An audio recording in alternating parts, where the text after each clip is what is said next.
Good afternoon. We are back at it again on Table Mountain. I'm with Oliver and we are trying to get after some moss frogs today, maybe some banded stream frogs, and of course the unicorn that is the Berg Adder. Just to give you an overview what it looks like on top of the mountain.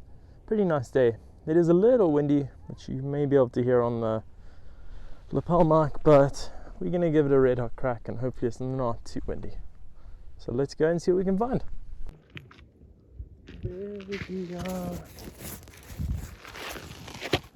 Nobody's home. Just have a look at the camouflage of the snake. You can barely see it just amongst the foliage here. And this is a Berg Adder, like the small one that we saw a couple of weeks ago now in my previous video. You can see it just got the tail end there out. It looks like a male, and he's just gently basking there, just catching up a bit of sun. He's almost undetectable. Fantastic. I've been absolutely fizzing to see a big Berg Adder like this up on the mountain. We're going to take him out in a little bit and we're going to get some photos and we're just going to pop him back.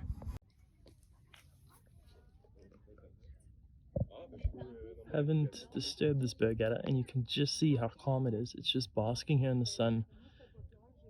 Every once in a while it moves slightly under these little sticks from this little bush just to get out of the direct sun, but it's really cool today. It can't be more than probably 24 degrees Celsius, so it's really cool. So he is just hanging in here, completely relaxed. Yeah, Berg Adders have a pretty bad reputation of being really grumpy, but this guy's so relaxed, so just getting as much footage and getting some really nice stills and just really enjoying this nice little observation right here on the top of Table Mountain, surrounded by people, as you can hear in the background, who are none the wiser to its presence.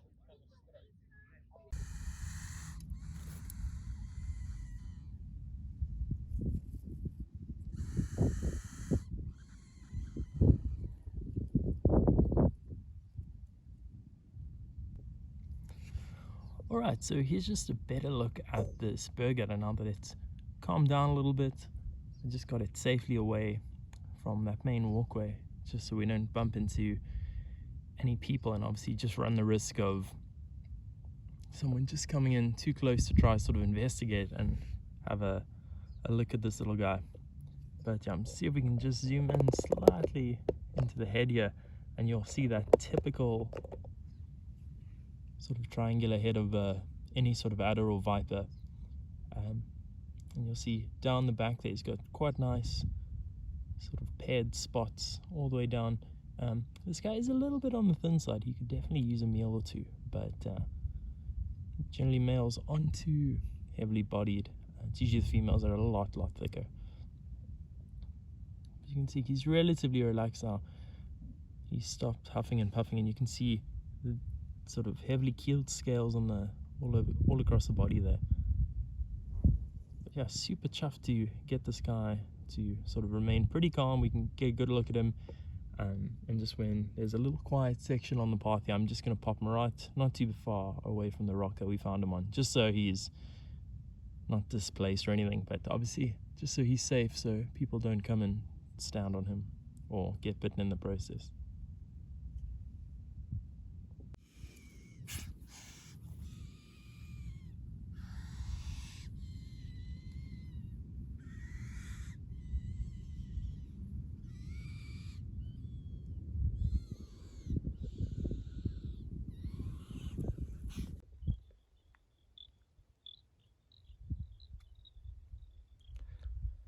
So we're trying to find these Cape Peninsula moss frogs in this dense abomination of habitat, and I just spooked this good looking banded stream frog. Come on, friend.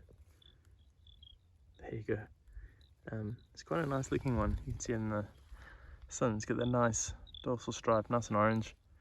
Yeah, at least you can get some pics of this guy. And they live in this sort of grassy habitat where they sit on the top of the edges here. Have a look how good looking this banded stream frog is. This is quite an orange one. Usually that can be quite a bit darker, a little bit more yellow. And you can see he's got that beautiful vertical stripe on the back there. Long legs and these spindly digits, obviously perfectly built for the habitat. I'll give you just an idea of the sort of habitat we find them in. These tall grasses, especially where it's damp, they like to hang out right at the base and then up on the top of these restier grasses. You can see there's not many trees or anything else out here. It's basically just, you can see Oliver's all the way down there. It's mainly just restios and these tall grasses. But yeah, we just finished photographing this little banded stream frog, and I'm just gonna pop him back in this grass. Off you go, brethren. So there we go, we've got our first Cape Peninsula moss frog. I just heard it calling amongst this stuff, and I just dug a little hole in there and he just popped out. This is a pretty average size one for a male. You can see on my finger they're absolutely tiny, so trying to find these guys is super difficult, but today Oliver and I decided to persevere. Oliver's down there, you can just see him poking through. But yeah, to give you an idea, this is the landscape we're working in, right on the top of Tim Mountain. Not a bad day to be out in the field. You can hear the tons of these frogs calling all around me, but trying to locate them is just such a challenge. So to give you a better look at the contrast between just how variable these moss frogs are, yeah, this is the Cape Peninsula moss frog. You can see both these exact same species. These are both males, and the one is considerably brighter and more colorful than the one on the left. As you can see there, I'm having to zoom in really close, so obviously the quality is going to be a little bit compromised, but yeah, just to give you an idea, Cape Peninsula moss frog, these are one of our second targets that we came up for. And of course the Berg Adder was just the icing on the, well, before we got these, it was just the icing on the cake, so that our day was already made. And then we picked up that nice banded stream frog too, which was always nice to see. Oh, there he goes. Just going to make sure this guy goes back into his moss seep, and then we're going to keep on going. Yeah, so we've got 3 species in one frame. We've got the Berg Adder right over there, we've got Cordalis niger right over there, and right at the back there, peeking out, just in the sort of center frame, is Pseudocordalis. It's the Cape crag lizard. So we got, yeah, 3 species in one frame. I have a feeling this is just the start, but we are going to see a lot of these guys today. This is just a little clicking stream frog. We're fighting with sun shadows a little bit. But yeah, there's been a little bit of rain this week, so these guys are literally calling all over the show. So we'll grab a couple pics of a couple of them along the way and carry on looking for some sand toads. There he goes. Just flipped this log and we've got 1, 2 clicking stream frogs. There was a third, but it made a quick dash for it. This one's actually got a nice dorsal pattern. There, the other one is there. You can see it's got a typical little strap on there. So yeah, the clicking stream frogs are out and about today. Well, undercover anyway. You can see these old pine logs have obviously been burnt. But yeah, there's usually stuff under here. Usually just frogs and the occasional mole snake, things like that. But a lot of Cape skinks. But yeah, let's keep on flipping. Yet another clicking stream frog. We definitely can't be recording everyone we see today, but yeah, this is probably the 5th or 6th one we've seen, but he can go back down into his bush. Holy crap. I just flipped this log, and you guys are not going to believe what's under here. I'm in disbelief. I'm shaking. I've been to the site hundreds of times, and I've never seen an Aurora house snake here. This is a beautiful Aurora house snake. Looks like a female, and she is chunky. This snake is absolutely amazing. This thing is stunning. A nice big one. You would have seen from the last couple of videos, I've only been finding small ones. So to find one that is like a reasonable size like this, it's incredible. It feels like it's just eaten. The snake is really, really thick towards the base. And just have a look at the colors of the snake. This thing is absolutely phenomenal. I literally will never get over finding Aurora house snakes.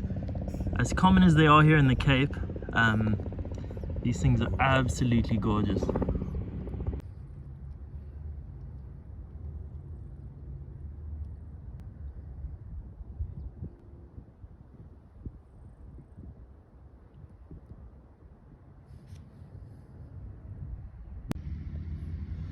Okay, cool. Now that I've calmed down to mild panic, have a look at how chunky this snake is. You can see why these snakes are just so well renowned and so well loved by the reptile collectors. This sort of orange stripe is just absolutely gorgeous.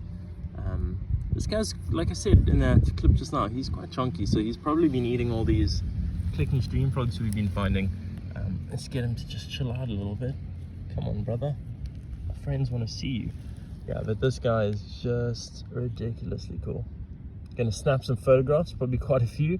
I'll roll this log back, and then we're just going to let him go on his way, and hopefully he doesn't encounter any of the collectors that come out here looking for them.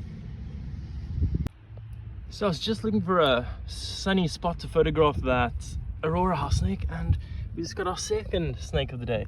It's a beautiful brown water snake. He also looks like it's just eaten something. You can see all the white between the scales there.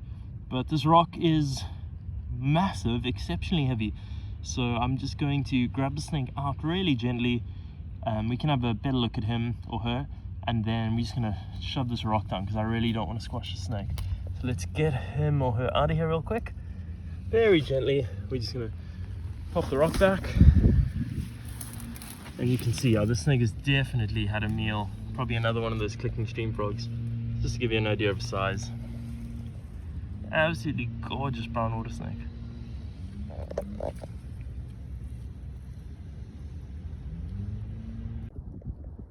So once this brown water snake calmed down to a seated pose, we can just get a little better look at it. This is the common brown water snake, one of the two species of water snakes that we have. It's technically one of the three, but the other one was moved from the house snakes. So technically there are three species of Lycoclonomorphus, which is the water snake genus. But yeah, these are really pretty much semi-aquatic snakes. The dusky-bellied snakes being a far more aquatic snake, and the olive snake, which used to be the olive house snake, is not really aquatic at all. So I tend to regard them as being just two water snake species. These guys primarily just feed on frogs, fish. They'll eat little rodents, quite known for eating little guppies and stuff in the streams. But you can see this thing's relaxing really nicely now. The key feature for identifying these brown water snakes from, for example, the olive snakes, you can see how long and pointed this tail is. And you can see this tail is incredibly long in relation to the snake's body. If you know a thing or two about snakes, obviously the entire snake is not a tail, and the tail of this specimen actually starts about just under there, under that coil. So you can see that tail is relatively long. It's actually being really obliging. I've got a couple of nice photographs, so we aren't going to bother this big girl too much with that meal in her. We are just going to pop her back under that rock that she was hanging out under, probably for a couple of days till that frog digests, and we're going to keep on going and hopefully keep the momentum up. We're just going to pop this guy back under his rock, and we're going to see if we can't turn up any little frogs, any other toads. Let's go. Good morning. It is Saturday morning, and as you can see, well, you can't really see, but it is raining. It's just gone 9 AM, so we're having a bit of a late start this morning. But winter in Cape Town, the sun pretty much only rises, I don't know, after 8 o'clock, so a late start is not too much of a bad idea. Just on my way to pick up Oliver, and then we're heading to, I think we're going to the peninsula. I don't know, we might be going around the other side of the mountain, but we're gonna go look for some frogs, hopefully some rain frogs, some cacos, some arum lily frogs, and yeah, who knows what else. But I will check in when we get there. So we just got to our spot. It's a little bit windy, but they've obviously had quite a bit of rain overnight because it's just quite nice and damp. You see Oliver's down there in his red beanie, so I don't lose him. But yeah, we're gonna give it a go. There's quite a lot of cover and rocks and concrete down here, so we might turn up some other stuff. But as you can hear in the background, there's quite a few frogs already calling, so hopefully gonna bump into a couple. And there's our first frog of the day. Clicking stream frog. Nice looking one, actually. I'll grab a couple pictures real quick. off to a quick start. Yeah, got a nice big, well, it's a really good looking angular tortoise. You can see the males have got these big scoots out the front here. They actually use them for male combat in the breeding season. They used to flip each other over. This is actually a beautiful angular tortoise. Usually they are pretty ugly, all being, I suppose, just really because they're really just so common. But yeah, this is absolutely massive. I haven't seen a big angular tortoise like this in a long time, and he's just sitting amongst these little restio beds. But yeah, he's not going to come out. It's really cold and wet and windy this morning, so there's no chance that he's going to pop out. But yeah, angular tortoise. Nice to get a reptile on the board so early this morning.